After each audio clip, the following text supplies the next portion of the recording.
semuanya, kita ada di konten You Fresh. Gimana setiap kita akan mendapatkan hal-hal yang fresh inside ya. Dan hari ini saya nggak sendirian, saya Pastor Anton, saya bareng dengan Brother Albert. Yes. Ini powerful banget ini, panutan saya Shifu. Waduh, kebalik dah. Hari ini kan kita lagi social distancing, lagi di rumah aja gitu kan bro. Nah, gimana caranya supaya kita sebagai anak-anak muda yang harus belajar di rumah, study at home, atau yang udah work at home gitu ya, gimana caranya supaya kita tetap produktif, gimana caranya supaya kita tetap berbuah, dan gimana caranya supaya kita tetap efektif dalam kehidupan kita. Kalau apa yang bro lakuin ini bisa tips buat anak-anak muda supaya tetap efektif, berbuah, produktif di rumah. Ya, tentunya mungkin banyak mereka yang lagi bosen gitu ya. Iya dong. Membosankan itu karena saya percaya sih karena tidak ada sesuatu yang dikerjakan. I see. Hanya rutinitas, bangun terus makan, terus mungkin nonton sebentar, habis itu makan lagi. Nonton berseri-seri ya? Nah, nonton berseri terus tidur terus siang. Selesai. Jadi hampir tidak ada sesuatu yang baru yang dikerjakan. Padahal tempat yang digunakan mungkin apakah kita jalan? Oh, kita jalan-jalan ke ruang keluarga, jalan-jalan ke dapur. Kita jalan-jalan. Ya, tapi kalau kita melakukan sesuatu yang sama terus pasti akan membosankan gitu. Makanya kita harus melakukan pastinya belajar sesuatu yang baru, learn new things ya. Jadi yang pertama pastinya supaya nggak butek bagaimana. Saya percaya gini, terus isi juga pikiran kita jangan berita-berita yang negatif terus kan. Ya memang kita tahu memang bikin ada kabar paranoid. Ada kabar-kabar yang menyedihkan. Di awal saya harus jujur sih, di awal aku nih sempat paranoid. Sempat stres. Berhubungan dengan rambut juga nih sekarang jadi gitu. Ini kebetulan karena apa nih? Karena tidak mau ke salon juga tutup semua kan ya. Kalau ini beda nih. Ini potongan rambut yang paling bisa dikerjakan. Jadi kalau kita isi dengan berita-berita yang negatif kayak di awal-awal kan aku ini mengkonsumsi berita tentang corona tuh COVID-19 luar biasa. Jadi dikit-dikit buka. Mendadak pakar ya bro. Mendadak pakar aja gitu. Oh, dia begini. Tapi lama-lama sadar nggak sadar ada penyakit namanya psikosomatis gitu. Jadi kayak lama-lama kayak kok tiba-tiba kok agak tenggorokan udah nggak enak ya. Nenen kok nggak enak. Padahal cuma gara-gara kebanyakan lihat begituan, nonton begituan. Jadi kayak sebenarnya tubuhnya itu merespon. Tubuh kita merespon. Jadi mempengaruhi ya? Oh, mempengaruhi. Jadi pada akhirnya aku sadar sih, kok tiba-tiba kok jadi lemes ya? Kok jadi letih ya? Apa aku gejala? Kok nggak ketemu siapa-siapa kok? Nah, di situ aku belajar sih intinya bahwa kita ini mari gunakan waktu-waktu kita yang ada ini dengan baik. Maksudnya jangan kebanyakan denger yang begituan. Yuk kita disaring. Cukup tahu, bahkan presiden kita pun udah ngomong bahwa boleh melihat berita begitu dibatasi 1-2 jam maksimal, itu benar maksimal. Dan menurut saya pun kita nggak usah mantau ini udah sekian ribu sekian. Menurut saya lebih penting ketika kita menghabiskan waktu bagaimana saya mengupgrade diri saya. Mengupgrade diri guys. Mengupgrade diri gitu ya. Bagaimana menaikkan ini seperti kita ini kayak istirahat di tempat dimana kita beristirahat. Saya percaya ketika kita beristirahat harusnya tenaga kita makin pulih. Mungkin selama ini kan tenaganya dipakai terus, pikiran kita dipakai terus. Tanpa sadar kita ini sebenarnya kayak handphone, baterai handphone itu sudah mulai baterainya mulai merah. Udah kedip-kedip nih. Cuma nggak sadar, dicas terus itu apa yang rusak kita kan. Mungkin selama ini nggak pernah olahraga juga. Nah, kenapa nggak kita pakai buat sesuatu yang kita olahraga. Selama ini kita nggak pernah olahraga, kita olahraga. Dan saya biasanya kalau di rumah juga masak, ya kan, cooking seperti Koko Anton juga. Siomay-nya menggiurkan, saya lihat. Tapi kalau saya belum dapat kirimannya sampai sekarang. Nah itu dia, nanti medok. Masalahnya medok dan kering. Kejauhan. Dan misalnya juga saya juga menulis buku, gitu kan. Nulis buku. So, tunggu bukunya dari Bro Albert ini. Kayaknya udah 2 seri katanya. Kalau seri udah proses editing udah. Sebenarnya tinggal bentar lagi jadi. Dan memang sudah ada project lagi untuk buat buku yang kedua. Itu produktif banget. Saya bertahun-tahun nggak selesai sekarang. Jadi biasanya cuma baca bukunya orang. Ini bagaimana untuk buat buku sendiri lah gitu. Buat buku sendiri Karena saya juga berpikir selain tetap buat konten buat YouTube. Iya. Tetap jalan. Mindset Revolution ya. Mindset Revolution. Like and subscribe guys. Agustus Saputra YouTube-nya. Jadi tetap buat konten sekalipun di rumah, nggak berhenti gitu aja, tapi gunakan waktu yang ada. Baca buku, mungkin kalau nggak pernah baca buku, inilah waktu yang paling tepat untuk membaca buku. Iya, gitu sih. Intinya make sure bahwa ada hal-hal yang kita lakukan itu menambah nilai sesuatu dalam hidup kita. Jadi nggak cuma sekedar hari ini apa ya, lupa liwat waktu, lupa hari, terus ngapain aja. Saya ini orang yang nggak mau bahwa gini, ini hari akan lewat begitu aja, saya nggak suka. Saya lebih suka bahwa hari ini saya harus ngapain, karena saya tipe orang gitu. I like that. Jadi bukan yang penting liwat. Saya nggak bisa begitu. Saya tipe orang yang hari ini aku ngapain, efeknya apa, dampaknya apa. Besok Senin mau ngapain, Selasa mau ngapain. Itu sesuatu yang kita rancang, jadi lebih baik daripada mikir intensional, betul, disengaja gitu ya. Betul, daripada mikir yang enggak. Lebih baik direncanakan. Ya, aku ini hari ini mau ngapain, hari ini aku mau ngapain, hari ini aku mau ngapain. Wow. Menurut saya dengan hidup seperti itu dan jangan lupa, jangan terus masa kita di rumah aja membuat kita naik berat badan. Artinya ya, justru saya ini berat badan menurun cukup drastis. Oke. Ya. Dan karena sempat banyak olahraga kan. Dan selama ini mungkin Anda yang mungkin di rumah kebanyakan dikit-dikit makan, dikit-dikit ngemil gitu ya. Saya lagi belajar satu hal sih. Kita ini sebenarnya hidup untuk makan atau makan untuk hidup. Makin bijak di setelah Kalau hidup untuk makan selama ini saya selama ini ternyata aku nih hidup untuk makan. Artinya hajar semuanya. Sebenarnya kan ternyata ketika di rumah itu saya belajar, kita nih sebenarnya makan untuk hidup. Artinya kita tuh makan tuh cukup.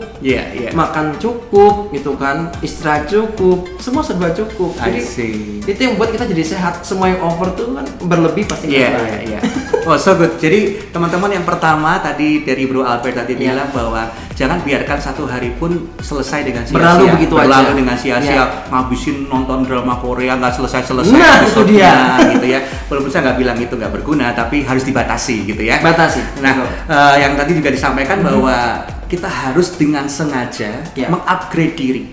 Nah, coba teman-teman pikirin hal-hal apa yang positif yang dulu teman-teman pernah pikir, aku kalau ada waktu aku mau ngelakuin ini sih. Nah, itu dia. Tapi masalahnya nggak ada waktu, sibuk, harus kuliah, harus ini, harus ini. Sekarang kan ada waktu. Ini waktunya. Pikirin tuh, Pak. Hal-hal apa yang dulu pengen kamu lakuin tapi nggak bisa. Betul. Dan itu positif. Betul. Dan setelah kamu lakuin itu, kamu coba itu, saya percaya ada hal baru yang akan ada dalam hidupmu. Betul banget. Luar biasa ya, upgrade. Betul gitu banget. Iya, luar biasa.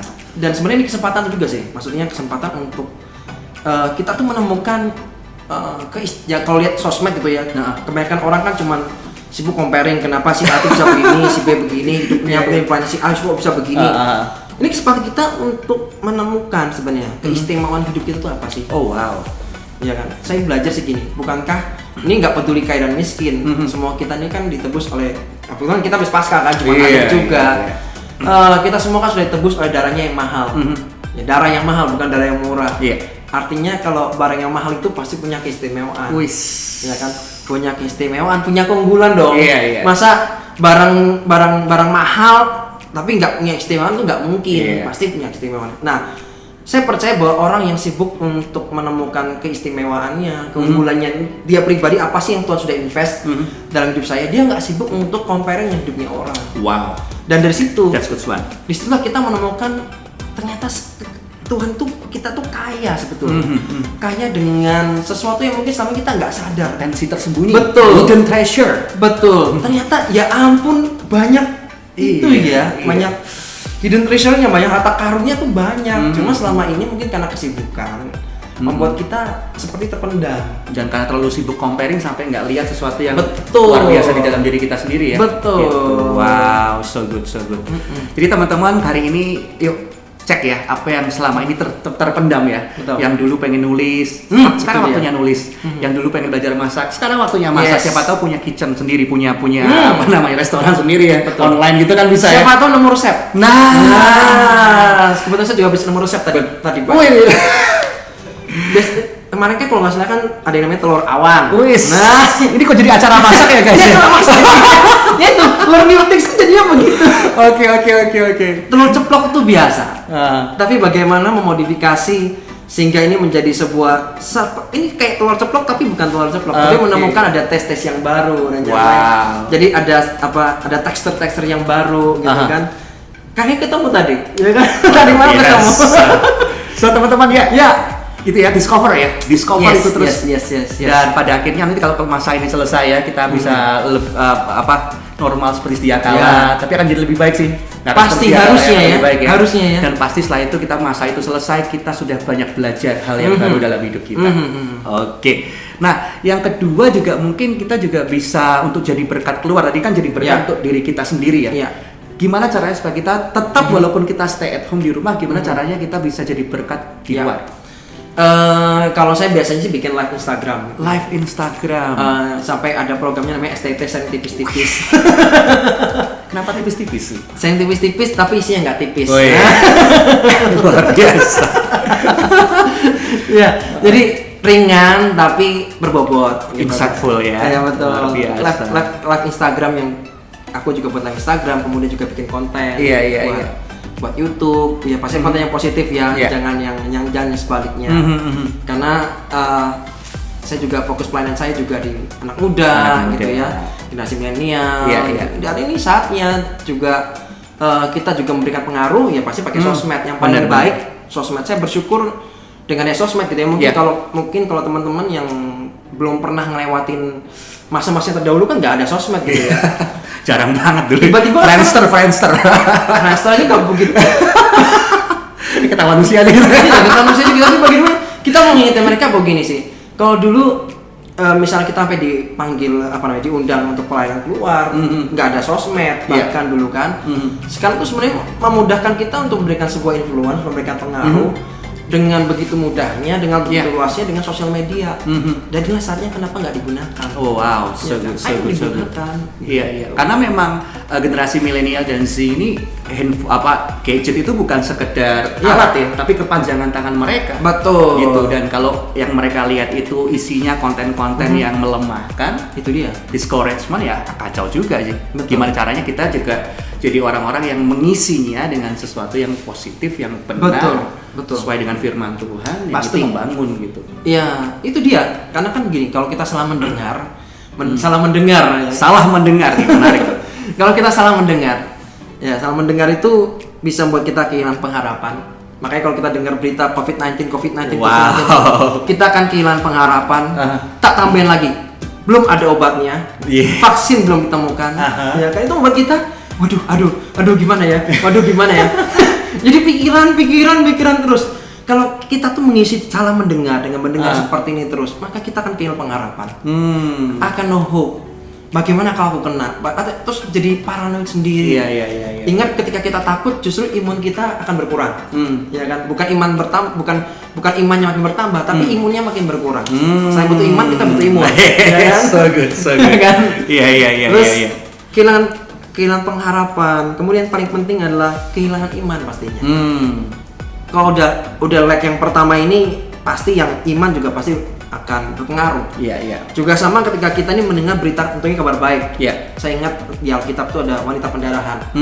Bagaimana disembuhkan itu ada kuncinya sebenarnya di awal. Menarik. Dia firman Tuhan katakan bahwa dia mendengar berita-berita tentang Yesus. Mendengar berita-berita tentang Yesus. Mendengar berita. Kan nggak cuma sekali berita ya. Berita. Continuing ya. Yes.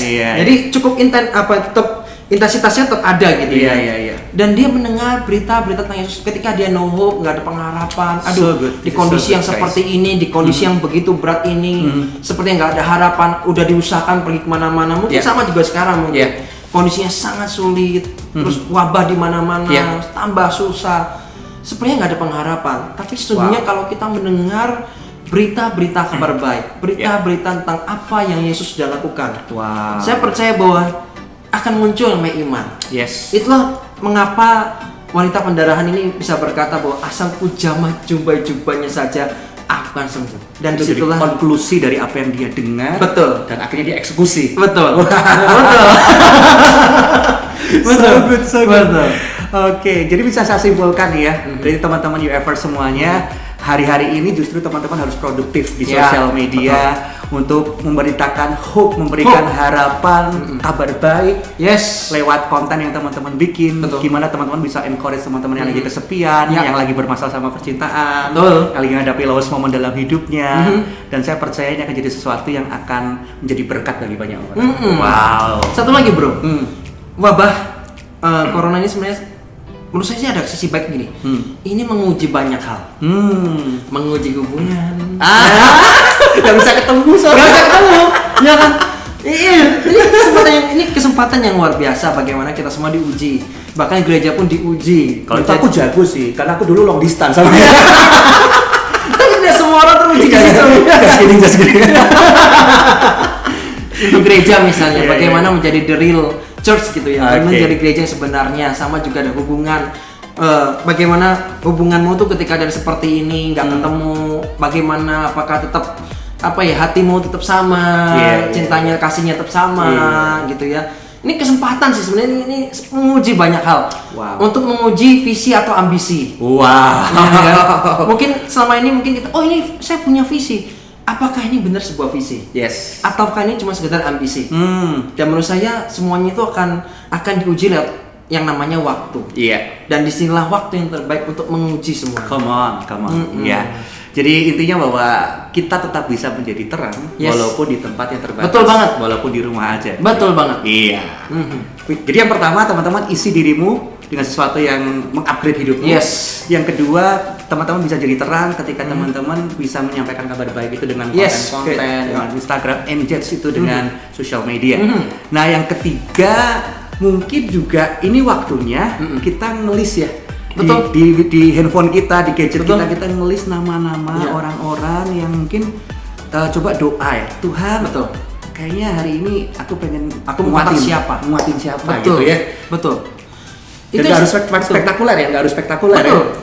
Saya percaya bahwa sesuatu yang tampaknya kecil yang kita kerjakan, tapi kita kerjakan dengan setia. Itu dampaknya luar biasa.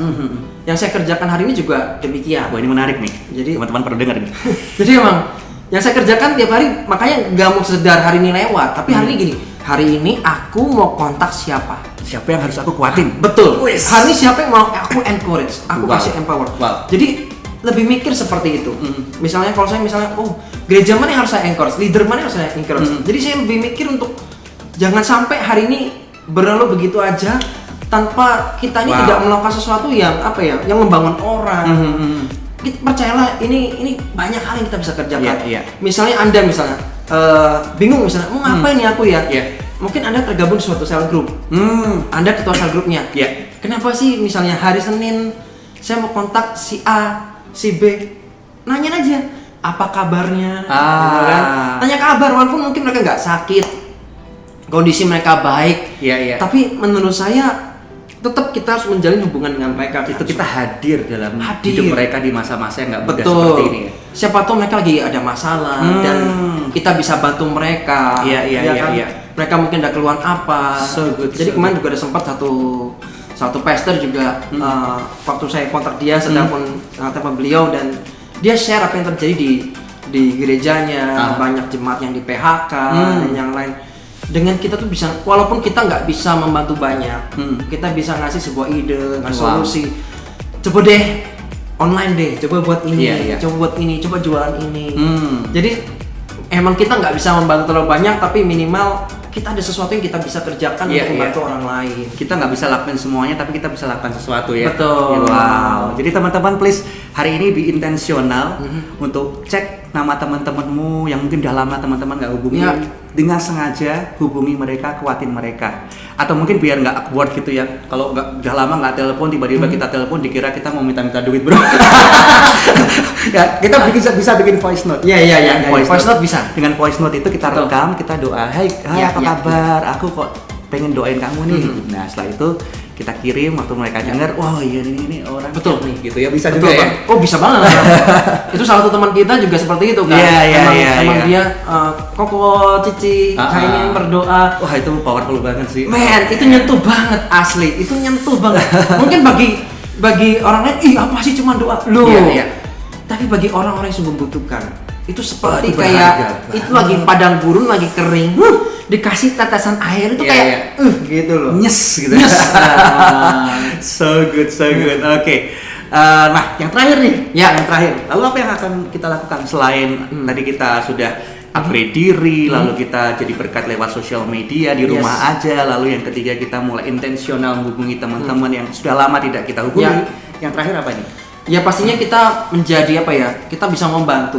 Ya membantu misal tergabung misal jadi donatur. Kalau di Semarang itu ada namanya SYC maybe. Semarang Youth Community dengan tapi harus jelas ya maksudnya Anda itu donatur harus jelas maksudnya dananya itu mau disumbang lewat siapa? Iya. Karena kita lihat track recordnya ya. Betul, track recordnya lihat dulu. Karena ini lagi banyak penyalahgunaan juga kan. Jadi kita hati-hati sana. Yuk gabung aja jadi donatur ya di kegiatan misalnya penyediaan APD. Kemudian juga ojol misalnya atau biasanya membantu ini kan restoran kan banyak kasih juga ya banyak sepi mungkin dengan membantu mereka Instagram story tak bantu dong siapa yang mau dibantu tak pasang nih free ya kan so good dengan melihat mereka itu membantu banget loh sebenarnya banyak hal kita bisa lakukan kok gitu. Wah, ini very insightful banget ya. Dan teman-teman saya berharap UFers semuanya dari 4 hal tersebut itu akan jadi ide, akan jadi berkat buat teman-teman untuk tetap produktif, efektif dan menjadi berkat walaupun di rumah. Oke, see you di episode selanjutnya guys. UF Fresh. Bye.